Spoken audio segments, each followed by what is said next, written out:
Hi everyone, welcome to this episode of the Fret Success Guitar Show. Today we've got a bit of an online video where we're going to talk to a luthier who started out in the UK and moved to Canada and is a custom builder of guitars.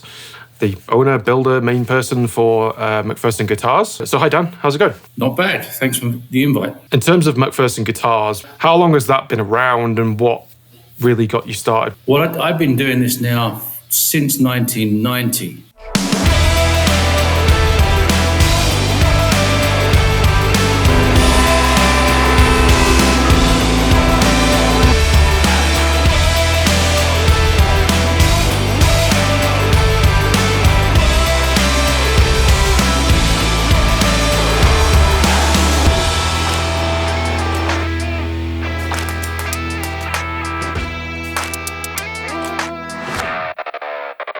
So quite some time, really. MacPherson Guitars as a brand kind of come around in about 2008.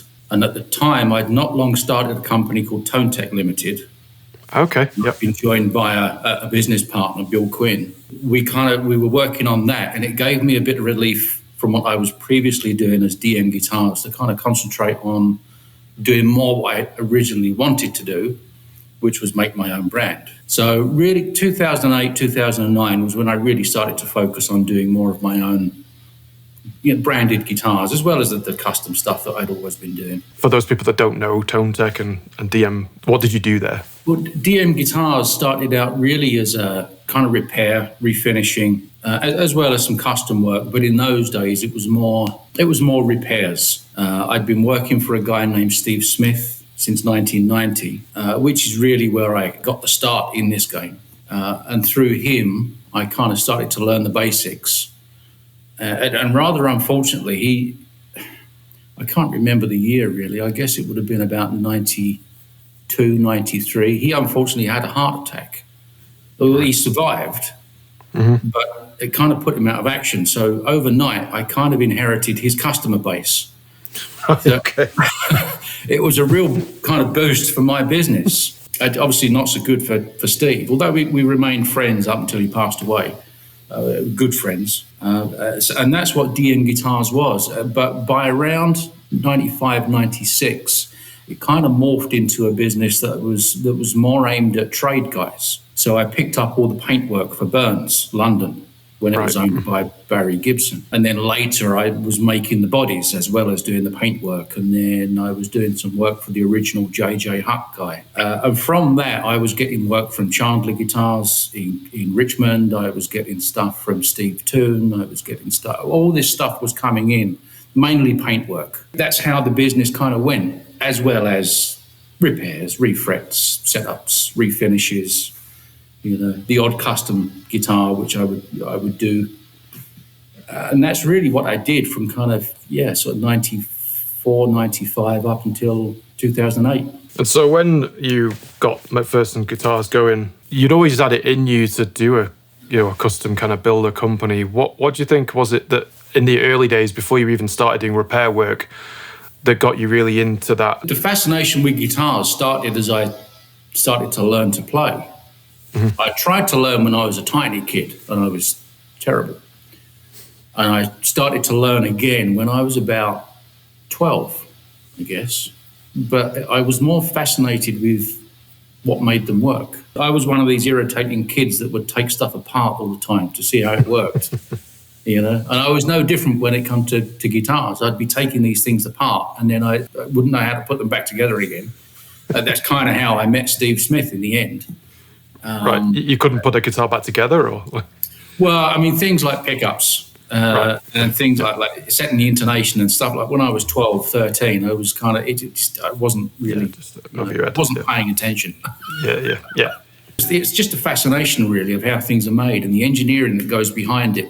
How things go together. What's the combination of the magnets and the wire and the bobbins and the stuff that goes into everything to make it a musical instrument.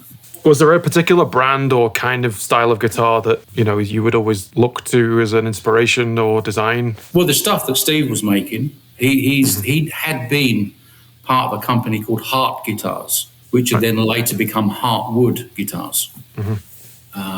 But there wasn't really many guys around. I mean, it was kind of the early days for Patrick Eggle when they were based in Birmingham. There was a handful of custom guys around.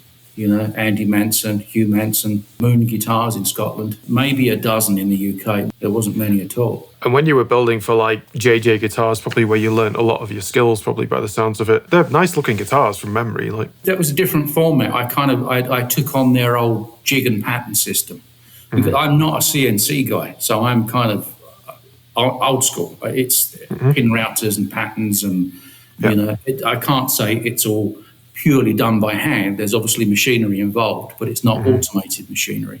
So when I did the thing for Jeff Guilford, when he bought the JJ guitar thing, but obviously you learn a lot, and you get guys like Steve Toon, who's an excellent classical and acoustic maker, but he wants high-end finishing done. So then you learn the techniques of getting the acoustic finishes just right. And Martin Booth, I did a lot of work for Martin Booth for a while. Right. He made beautiful guitars, beautiful kind of 335-ish shaped. But he was very particular on a certain type of finish and how it should be. And so you have to kind of twist your skills and get over the learning curve to suit that particular customer and what that guy wants. Then Burns was completely different because all their stuff was polyester. It's not always as straightforward as you think it is.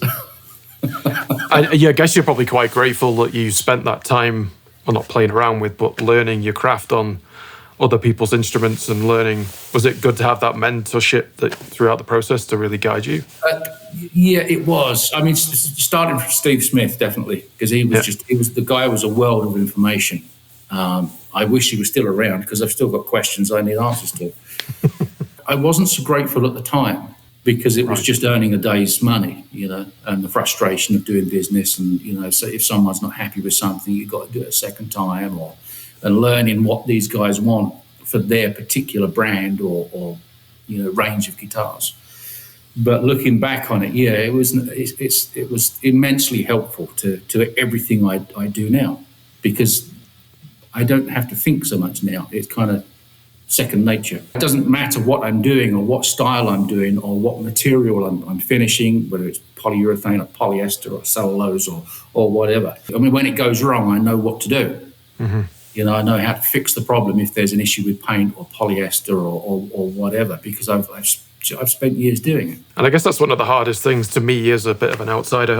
I built like a parts caster years ago, but it was kind of never will do it again because it just takes so much time to get up to speed. But it was fun. And I was like, I want to do it at least once and try it. And it's a great instrument. But like working on like a brand where there's a consistency required, compared to maybe like a one-off piece, you must approach the build differently to make sure that it's repeatable. Absolutely, yeah. I think if you're making something for someone, you have to ensure that the jig system is where it should be, the patterns and the jigs. If you're using old school pin routers, that is. Mm-hmm. If you're a CNC guy, it's a completely different discipline. But it has to be repeatable, and it does have to be consistent. Otherwise, that repeat work isn't going to come back. In most cases, the guys that are making these guitars, and you're doing a part of, or sometimes whole of their brand, making their stuff for them, they don't really want people to know. So you have to be content with being in the background, not taking credit for the work. You've got to let them take the credit. Not putting your own spin on stuff, that was the real reason you wanted to start MacPherson? Perhaps, yeah. Over time, it did get a little tiring doing everyone else's stuff for them. I say that without meaning to be, taking too much credit. But there was a time when I was in Southend, that you could look around the shop and see half a dozen or more other brands. Yep. It was all coming to me for something, which was fine. As I say, it was paying the bills. But after a while, I did start to think, I kind of want to do my own thing. We met like last year, kind of think it was August, September-ish time. Yeah, got that. And I was just kind of mesmerized. You had a few things up on the wall, and you had, bodies you were building and stuff. But like just the level of finish and not really the intricacy of stuff, but like the nice little touches on things. Like you've got like the wooden pickup surrounds, and like each guitar kind of stands out as a unique piece, even though there's consistency. But it's like there's a lot of builders out there now. But I found when I came across your stuff was like, it feels like it's got a more consistent brand, but it's also interesting and not just, you know, a Telecaster me rake or a Strat remake or something. It's like got that interesting quality to it, whether it's the wood selection or the finish color or even just the way it looks. So it's really interesting to me the way you've managed to do that in, you know, a relatively populated market nowadays. And what was the kind of first models you were building of your line? It kind of stems back from what people would always ask for. Right. So when the first kind of models I put in was the Nomad, then the Outlaw. And it's obvious what they're influenced by, you know, as designs, but they are different. And then the Rogue, because that was a more kind of budget-focused guitar. Yeah, there's a style to them, because I think guitars, to look beautiful or pretty or whatever, aesthetically pleasing, there is a shape that kind of works. But I like the way that you've kind of, I feel like there's a deeper cutaway that gives you more access to the top of the neck. And like, what are the kind of unique features of, say, the Nomad, for example? You can't just copy everything, although the electric guys always get accused of plagiarism. The acoustic guys never get accused of plagiarism. Even though they look very similar. You have to make the effort to be a little bit different, but at the same time, it has to be familiar and comfortable and something that someone wants to buy. Otherwise, what's the point in doing this? Mm-hmm. But it's things like, you know, taking a typical Strat and just sitting down with it and thinking about all the things you don't like about it, and then trying to iron out those creases, like a slight deeper cutaway, a curvier body, or, you know, things like the string tree on that most people put on necks, on like bolt-on type necks. I hate that. It's such an ugly thing. Yeah. So on all my bolt-on neck models, I do a 3.5 degree headstock pitch with a nut shelf. So the nut sits on a shelf. So by the time the strings go over the nut to the tuners, you know, you've got a much greater break angle on the strings. Mm-hmm. So you don't need that ugly looking string tree. Things like that. But that adds a lot of time to the manufacturing process, you know, because you're not starting out with an inch thick piece of wood to make a neck from. You've got to start out with 1.5 inches. And you've got to get the angle correct. And I do them slightly tapered so the angle on the front is slightly different to the angle on the back. You know, and the way I do the binding, I make a fretboard, or I get a fretboard blank.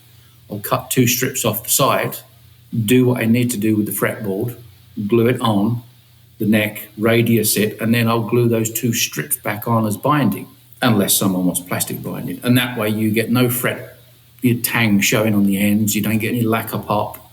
You know, if there's shrinkage or expansion, you know, through moisture and humidity.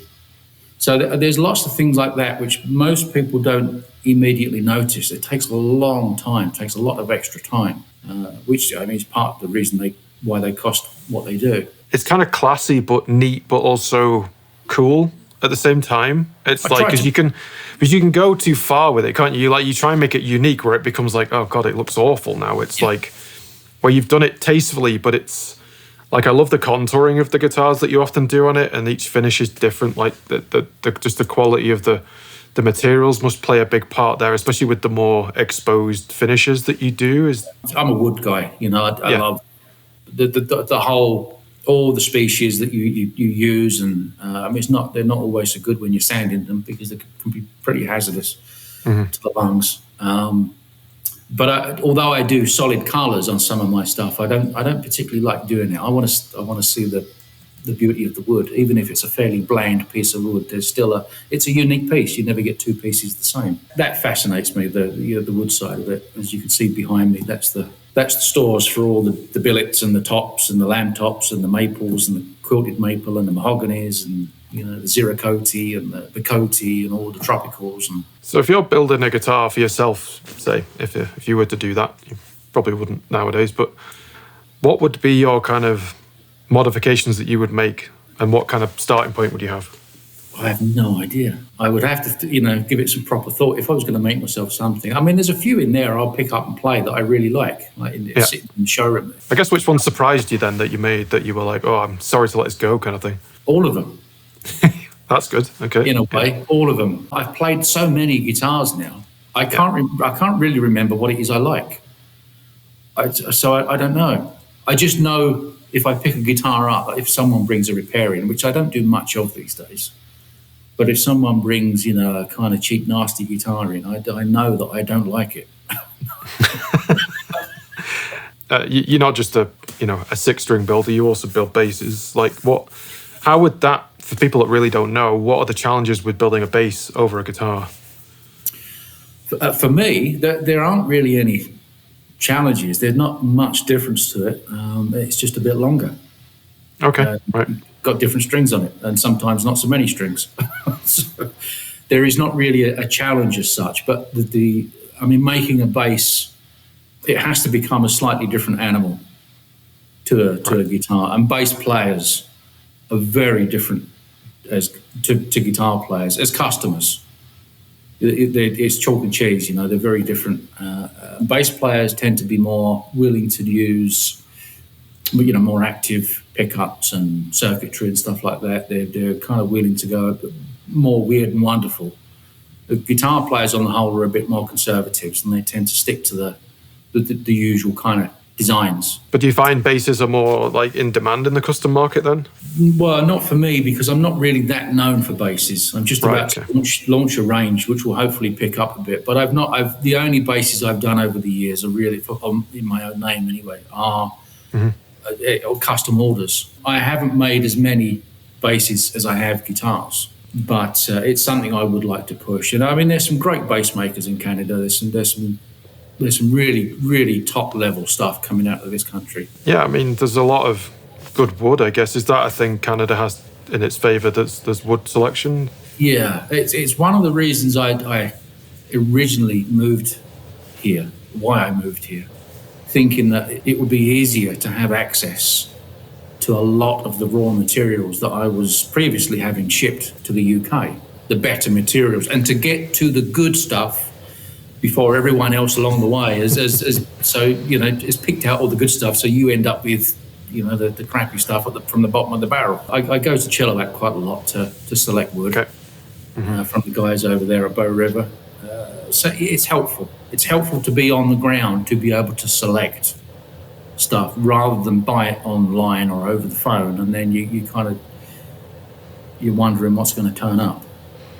What do you look for? Like the selection of wood is. My granddad was they call it carpenter here, but joiner, and so he was more of a construction kind of builder. But whenever he went into a room and there was wood, he would always be running his hands along stuff or checking what it looked like or how straight things were or whatever. And it was always interesting to be around that. And so I would learn to use like a wood lathe from like the age of 7 or 8 years old, and it was always interesting. But I never really knew too much about the wood and why you would pick a certain kind of wood over another one. What's the selection process like? What are you looking for to find a piece that might build a good electric or something? It depends what piece that bit of wood is going to become on the guitar, really. But the most basic thing is it's got to be dry. Or it's got to be a fairly low moisture level. Otherwise, you've got to let it dry. And it's just checking for things like woodworm, shakes in the end. If it's a piece of swamp ash, it's quite common to get woodworm in that. So you've got to check that it's not littered with wormholes. So swamp ash is in a wet environment, I imagine. Originally, yeah, because much of the tree is below the waterline for a lot of its lifespan.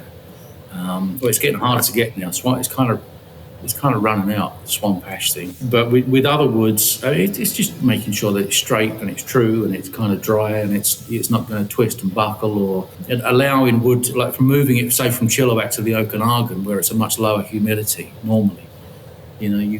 Nothing happens quick. You've got to bring it in, you've got to let it sit, get used to the climate in the shop, and then you can start working it. Otherwise, you kind of ask for trouble. I think you start bringing stuff in from Ontario or on the coast in Vancouver. You start working it straight away. Things start to move around where you don't want it to. So, and I guess that's where the money comes into it, where it's a time thing where you're doing that to the customer, basically. At the end of the day. Yeah, a lot of it's a slow game. It's the same kind of process I apply to the necks. I'll do a stage of the neck, and then everything gets left to settle, because you get like tension release in wood. You know, you cut a piece of wood and it can spring or it can twist or whatever. You've got to allow the wood to settle. That's the way I've always done it anyway. And then you do the next stage, and then hopefully nothing moves around, and then you do the next stage. If you try and push it all through at once, you're kind of asking for trouble. When people ask for, especially custom orders, and they say, how long am I going to wait for this guitar? I say, well, probably, 3 to 6 months, give or take. But in hours, what I'm charging for, it might only be 40, 45, 50 hours. Yeah. So you have waiting. You've just got to explain why. When things move in the shop, you then replane things potentially to straighten them out again? I mean, it doesn't happen so much, but on the rare occasion something will pop. I mean, quilted maple, that's one of those woods that will just not. Sometimes it would be great, it would be perfect. Other times it will just keep curling up to the point where you run out of wood. You run out of thickness for the project that you're doing, and then you've got to scrap it and start again. Grain patterns in maple that just doesn't want to stay still. So you have to source a billet or a top or whatever with enough meat on it. So when it starts to twist or curl up, you can deal with it and salvage that piece. That's all you can do, really. If things twist, I mean, not everything makes it. I've got necks, I've got the not quite made it bin sitting over by the bandsaw, and it's the necks that just didn't make it, because once they go so far, that's it. You're out of luck. You have to start again. Yeah, because they have to be so thick to take the strain, I guess, to a point. Yeah. So I wanted to get onto a specific guitar in a sec, but there's an Outlaw that you built a few years ago, like a purple one with P90s on, which really was striking. But before we get on to talking about that specifically, I wanted to really, like, the custom building process for you, and when you're working with a customer, what does that look like when people come to you with, say, a typical idea, and how do you help them end up with a design and then select what materials to build? What's the typical process for you, Dan? The first thing is to find out what it is that they want, more to the point, what it is that they think they want, and then kind of coax out of customers the finer details. Because as guitar players, as customers, sometimes they've got in their head this vision, but they don't know what the bits are or anything about them, or the cost or the process. So it's normally a dozen or so emails back and forth to get a detailed specification sheet. Once they're happy with that, and they're ready to kind of sign off on those specs, model and materials and pickups and hardware and colors, etc., then I can then price that out. I send them the price. They can either say yes or no. If they say yes, they pay a deposit. That secures the job. The job goes in the lineup, and then normally within a month or so, I'm ready to start getting the materials in if I need to, or and I make a start on the job. So sometimes it's quite easy. Sometimes it's quite difficult, because you're trying to understand what people want. And again, the last thing I would want to do is to not pay attention to what they want. And it's not good enough to give them what I think they want, because then if they're not happy with the end result, it's my fault. And so do you get, like, someone sends you a picture of something else and say, I want one of these, but I want it this color or whatever? Is that kind of a typical? Yeah, I get all kinds of weird and wonderful inquiries sometimes. And to be honest, 1 in 10, if I'm lucky, turns into a job. So there's a lot of time spent pricing things out and dealing with customers, and they don't know what they want, and you kind of make them realize that the cost of something, everything is just insanely priced now from start to finish. But yeah, I get all kinds of weird stuff. I've got one at the minute is a 3-octave neck. Wow. I'm waiting for her at the minute to finalise what she wants in terms of the finer details And once we've got that nailed, I'll get it made. But it's sometimes it's difficult because you're trying to get information from someone, and they don't really have that information. So it becomes a kind of you've got to keep coaxing the information out of them until you can then present it back to them for them to say, "Oh yeah, that's it. That's exactly what I want." That's hard though, isn't it? Because like without doing like full detailed drawings and design, you're kind of hoping the person gets the concept you're trying to get across as well, I guess. Yeah, there's lots of sketches back and forth, and I don't really do much on the computer in terms of design. But if I need to, I'll kind of put someone in to do that. But that's very rare. When I say I offer a true custom service, that's really what I mean. It's not just a drop down on a website with a gold, black, or chrome. Yeah, it's not just a set selection of options. That's why it's a custom guitar. Yeah, it's interesting, and one thing that really fascinates me with your range of stuff that's on your website and Instagram and stuff is the variety of things that you're producing, and just the colors are really unique. Is there a particular thing you think is that because you had an experience doing really good paint jobs initially in your kind of luthier career, is that something you really take pride in and think about a lot, the actual aesthetic color and stuff? Yeah, the paint finishing, the lacquer side of things and the colors is probably the most important aspect of it, because it's the first thing people see. You can have a really bad finish on a superb guitar, it'll never sell. And it's something that Steve taught me very early on, because he was really good with paint products and finishing. It's the finishing is the most important aspect of it. It's because it's what sells the guitar. It's the first thing people see. The finish has got to be right. And I did focus more on the finishing than I did on the kind of luthiery, if you like, for a good number of years. Plus, I used to do like loads of finishing for non-guitar products, vehicle interiors, yacht interiors, aircraft interiors, stuff like that. So, when you're working on $100 million aircraft. It's serious business, that. You've got to know your stuff, even if you're just a tiny part of it. And it's the same with guitars. Although I don't think a guitar has ever come to that value yet. But it's the same mindset. It has to be as good as it can be, and I will drive myself insane getting finishes better. And I will notice things that most other people just wouldn't see. If it's not right, I can't let it go. I think you stand out in that way, Dan, because I've seen a lot of builders over the years, but especially since moving to Canada. And when I saw your finishes in person, I was like, this kind of stands out a lot. So that attention to detail is incredible. But even just, relatively simple finishes like a block yellow kind of color, the Rogue that you did, like it's just one color, but it like pops and it's like exciting to look at. And then you've got like the Nomad that you've got like more of a kind of faded, I don't know the name, but kind of a faded tobacco kind of thing. Yeah. But it's like a classy kind of matte finish. And it's like every kind of choice seems very intentional and to the benefit of the guitar. Absolutely. Did you always that eye for aesthetics, just generally, just how things look well together? You must have done, I guess. Yeah, I think it has to match. There has to be a color scheme. A lot of other guys do this, and I'm not going to take anything away from them, because most of these guys do really good stuff. But it's when you've got like a nice pastel color or like a really bright blue, and then you slap this kind of browny rosewood board on it. It doesn't look right to me. Yeah. So if you want to do a blue, then go with ebony, because black and blue works. I mean, even like color matched fret markers or inlays and stuff like that, I try and focus on as much as I can. So it's kind of color coded, black hardware and black binding, or trying to give it just a little more of an edge than a typical something with another neck slapped on it because it's just rolled off the CNC machine.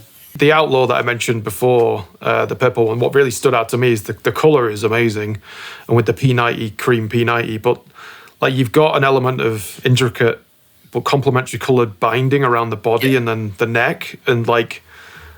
Was that a custom choice of the customer? Were you influencing that? That particular guitar, it was just one that I was kind of put in the mix, because I routinely make stuff that's not ordered. So I've got stuff in the showroom or to do exhibitions with. Hopefully they sell, and that one did straight away. But that particular guitar, it was just the piece of swamp ash, it just looked like it needed to be kind of a dark mauvey red. You know, it was very open grain, had like a kind of leather texture to it. And I thought, well, I'll put P90s on it because I like them. Yeah.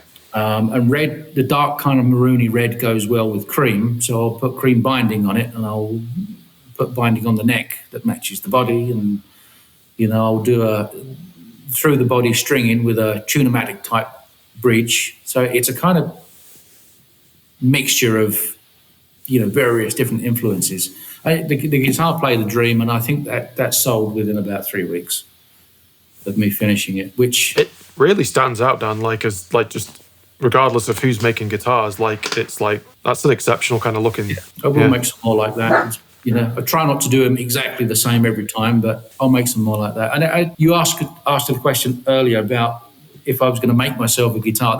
That would be one of them. Okay.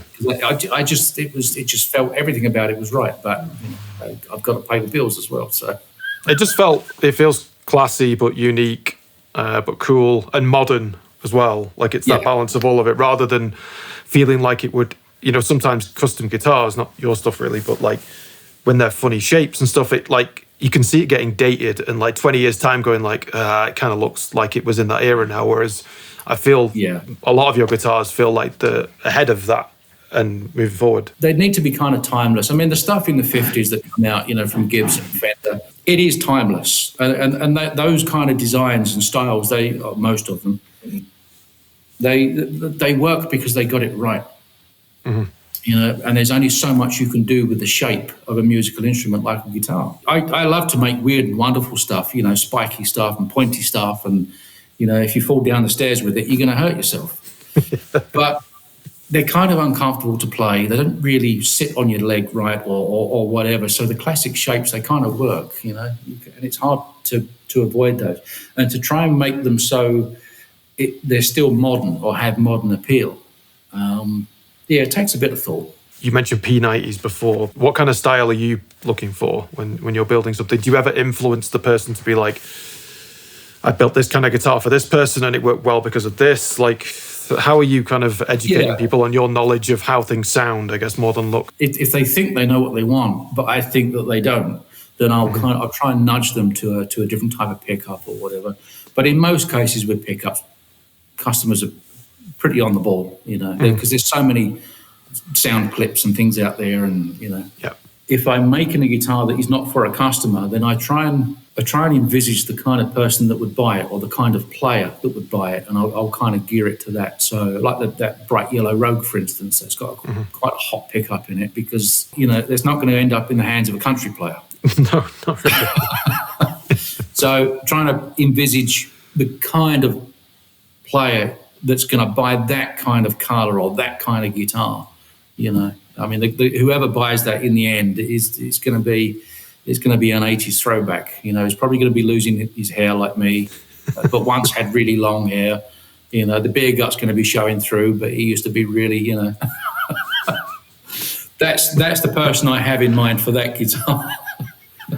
Yeah, I get that, but it's kind of cool looking because it's not like that full-on obvious like fluorescent yellow. It's kind of a muted sunshine almost. It's kind of a different color, but yeah, I know what you're saying. It's a kind of 80s, that 80s era, and not just because that was when I was, you know, kind of growing up and I started doing this kind of stuff, but there was something special about that kind of explosion of music and the glam rock thing and the spandex and the big hair and you know, the loud color guitars. It's something that I think that for those that lived through it, there's a set of memories that always kind of stay with you. So every now and then I love to do a kind of 80s throwback thing, and that's exactly what that yellow one is. Yeah, why not? How did you develop these kind of unique looks over the years? Again, it's really just kind of drawing on the good points of what other people have done. Mm-hmm. You know, listening to customers over the years on what they want. And trying to gear a kind of range of guitars, which are, some have got that vintage feel, some have got a more modern feel. They're new, but they're familiar. Mm-hmm. They're comfortable, and they've got to play well. You know, most people want lightweight. Most people want low actions. Yep. So, and that's what I try and do. You know, I try and gear everything to being comfortable and familiar, and something that someone wants to play at home or go on stage or record with or whatever. You know, there's no point making things that people aren't comfortable with or don't like. If it's more art than functional instrument, it's just a wall hanger. It's just a wall hanger. So Dan, I mean, none of us can really ignore some of the, I guess, tensions you could call it between the US and Canada right now. Yeah. How has that, and I know it has been not exactly plain sailing as well, just with Canadian export rules and stuff like that over the years anyway, but, you know, how is that affecting your world right now? It's made a lot of things uncertain, and regardless of which side of the political aisle you're on, it's made it difficult to kind of plan or to know what's going to be happening in a month or a year, not knowing what prices are going to change, if supply chains are going to be affected, and so on. It does cast a bit of a shadow. And is this from you exporting stuff to the US or buying product in like hardware, etc.? Like, both, really. Right. Yeah. Both, really. Because I mean, if prices go up for my customers in the US, they might not want to buy. If prices go up for me to bring stuff in from the US, my customers might not want to buy. And if I'm bringing stuff in from the US to then send back to the US, they're going to get hit again. I mean, it's a good nudge for Canadians to start looking more domestic, you know. And I think in general, I mean, not just for my benefit, but in general, Canadians really could do with looking closer to home, because there is some amazing stuff being made here, you know. And you walk into a typical music store and it's all from overseas, you know. There's some amazing stuff being made here, and you rarely see it here for sale. So, I mean, hopefully it's a bit of a nudge for Canadians to support Canadian. If Canadians were more aware of what was being made on their doorstep, they'd probably want to buy it. Yeah, I feel it's down to the retailers need to be a bit more proactive and a little bit safe at the moment. I feel just like you go in and it's like big wall of Fender, big wall of Gibson, and then you'll see Ibanez or a few other kind of, you know, come on, like there's when you go to the guitar shows, you see them there, but it's like there's a wealth of great builders all over the place, and it's like, really, like, and you go and pick up a Fender, especially Fender, especially now. Like I feel Gibson are getting a little bit better than they were. They're still not perfect, but like Fender especially just seem to be really dropping the ball. You'll pick something up and go, what is this? Like it just doesn't anywhere near what it should be for the money you're paying as well. The prices are going up to, like, you know, to get a decent Fender, you're talking $2.5 grand from what used to be $900 or something. Well, it depends which way you look at it, I guess. I think the unfortunate thing is these kinds of brands have become huge machines that need to be fed. Yeah. You know, so they can't afford it. They've got custom shops, but it's not like this. They have to keep that business moving, and that's what tends to be why they become so litigious. Yeah, they got shareholders and stuff to keep happy. But they have to feed that machine because they've got millions, if not billions, invested all in plants around the world and supply chains and so on. I mean, I'm glad I don't have those problems. It's annoying for someone like me, and I'm sure many of the other guys that work at this kind of level, like a boutique level, would probably say the same. It's frustrating not to have the support that you would like to get from the retailers and the, you know, dealers and local authorities and so on. You know, the day doesn't need to be as difficult as it is. It would be nice if everyone made everything a lot easier. You know? Yeah, and I know business is business, but like even just having the guitars on display and just even like, have you considered this other stuff? It might not be what you're exactly looking for, and it's just those little pointers of, even if they had like, you know, 15% of those guitars, but I see it from their side where people come in and go, I want a Fender Telecaster, and it's like, right. That's it. That's because that's all they know. They're the brands that have been kind of drip fed to them for the last 50, 60, 70 years, So, and that's the power of corporate branding and these big corporations that have plowed millions into advertising over the years, Not to focus on them too much, but Fender's become more of that trendy, cool brand now. Like, I think they put a lot of money into getting artists that are, relevant now to play their instruments, whereas I feel, the counterside is Gibson feels like it's dropped a little bit from the preference. Like, but me personally, when I look at guitars as a player for like 25 years now, it's like I'm craving at this level where I want something more unique. I want it to look different, and it's not just a typical kind of thing. So there's bound to be people out there like that, and I think it's shifting that way. But you're always going to have these people that are, just starting on guitar, and they've seen this guy playing this guitar or this girl playing this guitar, and it's like, go play, I need this one, and it's like, off you go.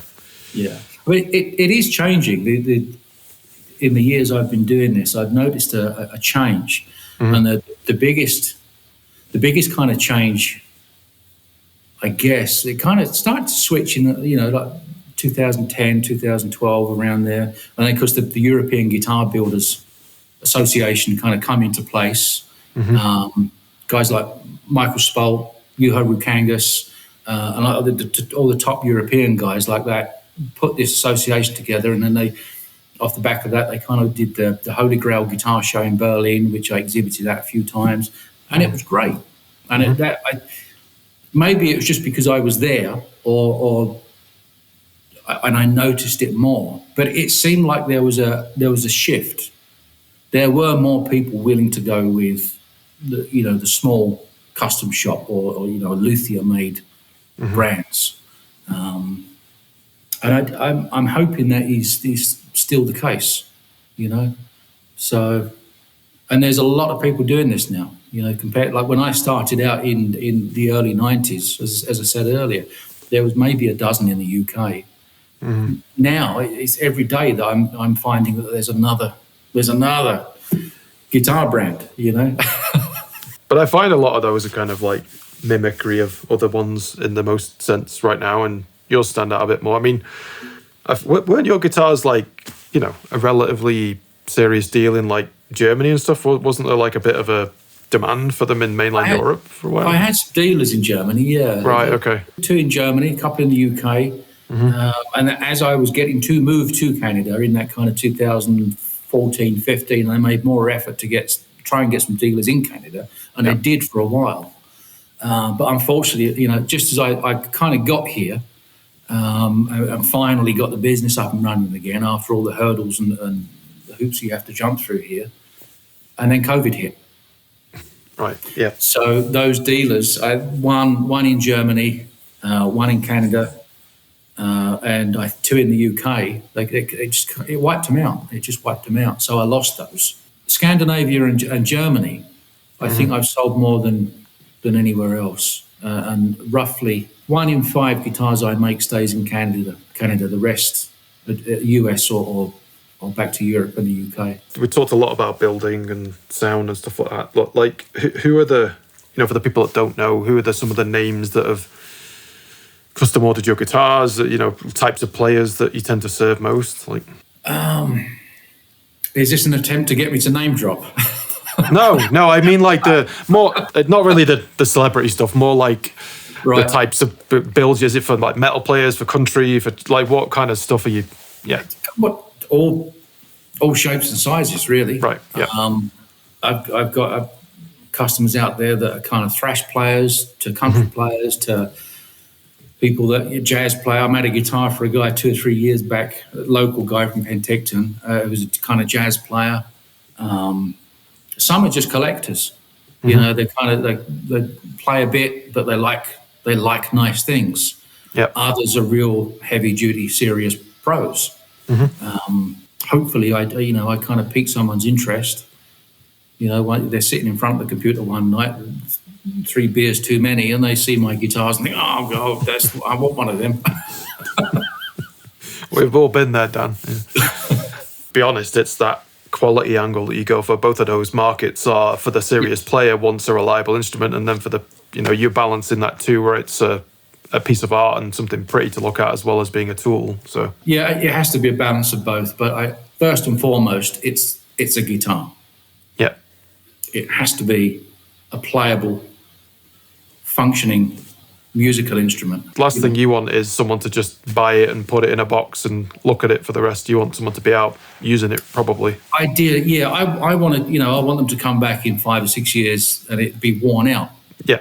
And the fret's gone and stuff like that. That's really what I want. But if someone's a collector and they like nice things and they want to buy it to hang on the wall, then I'm not going to say no. But you've got that kind of timeless piece look about it, but also functional and quality hardware and all that stuff as well, and the finishes. Yeah. Well, yeah, I mean, it's got to be good. I mean, you can't spend hours making a beautiful guitar and then throw some cheap hardware on it. It has to be, everything has to be kind of top shelf. Is there stuff you swear by on that side of stuff, not brands specifically, but yeah. There's a few brands that I will stick to, and there's a few brands that I will avoid, which I won't name. But it has to be good stuff. And I buy in the same way that my customers would buy from me. If it's not good, they're not going to come back, or they're going to complain, or whatever. Yeah. The last thing you want to do is for a customer to come back in 2 or 3 months and say, "Oh, the chrome's peeling off the bridge," or whatever. It's got to be good stuff. Do you tend to be drawn towards like P90s, single coils, or you've got a few humbucker guitars as well? It's just I didn't really have a preference so much. I kind of like the tonal ranges and the variations of all different types of pickups, but for most of the kind of stock standard stuff, I went with 2 humbuckers, and I always put a coil split or a coil tap. That's nice. On both pickups. It kind of gives you the best of both worlds. Yeah. I'll make stuff with single coils or P90s or a mixture of both, I've got one in there at the minute hanging up that's got 3 stacked humbuckers. Okay. With a neat kind of wiring thing, so you can bring the bridge pickup in with the neck pickup, and it's got dual layer tone control. So it's you kind of pop the push pull tone pot up, and then you get a whole new layer of sounds.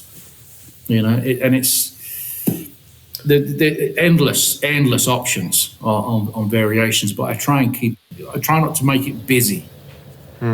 Because 2 volumes and 2 tones and 3 switches, 4 slider switches and a kill switch and overwhelming. A push button and a light switch and a lever it's just, a volume, a tone, a 3-way switch. Yeah, definitely. 2 push pull pots on the volume and tone. That gives you pretty much all you're going to need. Otherwise, you're going to get on stage and forget where you are and what it does.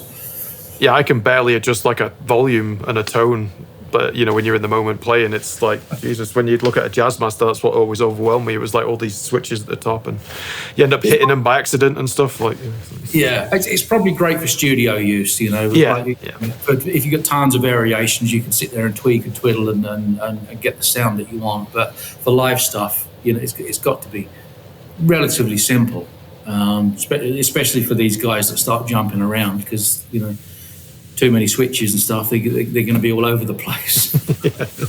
What do you think is, going on in the guitar industry right now? Is it going in a certain direction for you? Is it like, what do you feel right now about the whole thing? I don't know. I'm not as well connected in the industry as I used to be. Do you feel like there's certain lines of innovation that excite you that are kind of leading the bit, or is the guitar kind of the guitar at this point to an extent? Well, things are moving along. It doesn't really excite me because I don't understand it. Right. They're like these guitars that you can put your smartphone in and things like that. No, I don't care either. But that moves me away from what I know. It's if we went back to a world with sail and steam and horse-drawn carriages, I'd be a happy man because that's kind of my world. Yeah. Okay. All the new stuff. I can't. My brain isn't wired to understand that kind of stuff. So, I'm quite happy being old-fashioned and sticking with the old stuff. So there isn't really anything that excites me. But I have to say there is some really good talent out there in the guitar making world because of technology. I'm not sure if these guys could do it the old-fashioned way, but there is some exceptional work being put out there. The downside to that is it makes everything more expensive in terms of hardware and materials because everyone's kind of trying to get the good stuff. In terms of what's going on, I don't really know. No one tells me anything much anymore. Yeah, it's an interesting time because you've got the big brands, you've got the builders kind of coming up and they're getting a brand for themselves. You know, you've got, just to pick a couple out, you know, John Sear, for example, was a relatively unknown person and he's now more of an established brand, to be honest, and etc. Doing really well by the looks of it. Yeah. That's good stuff. It is good stuff. You know? I don't like talking down other guys because they've all got their reasons for doing what they do, and everyone needs to start somewhere. And everyone, if they want to do it as a profession or if they want to do it from home, then kind of good luck to them. Is there stuff that's next for you? What's your focus for the next little while? You know, you're still custom building, but is there a particular thing that you want to kind of close off with for you and what you kind of represent and what you're trying to do? Well, I've got the new bass line, which I'm going to push and launch fairly soon. Is this a certain type of bass? Is it like 4 or 5 string? Like what? Yeah, well, 4 and 5 string. Probably there'll be a few 6 strings. I'd like to do some more weird and wonderful stuff, like maybe an 8 string. All right. There's the project for the customer in Ontario at the minute, 36 fret guitar. I mean, I might, we'll see how that goes. I might do some more weird and wonderful stuff like that as one-offs or small runs. I've got a kind of semi-acoustic model, which I'm working on at the minute. I'm going to see how that comes out. So that would be a nylon string. Oh, right, okay. I'll probably follow that up with a steel string and maybe a 12 string. There's all kinds of stuff I want to do. I mean, it would be good to have more dealers, that's for sure. Yeah. You know, domestic and abroad. And it would be good to be back in a position where I'm doing enough to be doing small batch productions, like 5 at a time. Yeah. And the way I kind of used to work it is, as 5 guitars were being finished, you know, ready to wrap up and send out, I'd start another 5, and there'd be another 5 kind of halfway through. So it gives you a constant rotation. When I was doing the stuff for Burns and JJ and so on, that's how I used to kind of make it flow. But I need dealers for that. I need more dealers on board to move those instruments. It's just impossible for, you know, a small business to do all that at the same time. Well, it's more difficult here in the Okanagan because there just isn't there's benefits to being here, but there's just the population just isn't here so much. So it's Vancouver, you know, Ottawa, Montreal, Quebec. That's really where the Canadian customer base is. Calgary and Edmonton to a degree. There's not much in the Okanagan, but it's a pleasant place to live when it's not on fire or freezing cold. Yeah, it's one thing people don't get about Canada is that it's sold as the pretty postcard, but then... If only that was all year round. I know, exactly, yeah. It's a beautiful country, but yeah, it's not all postcards all the time, so...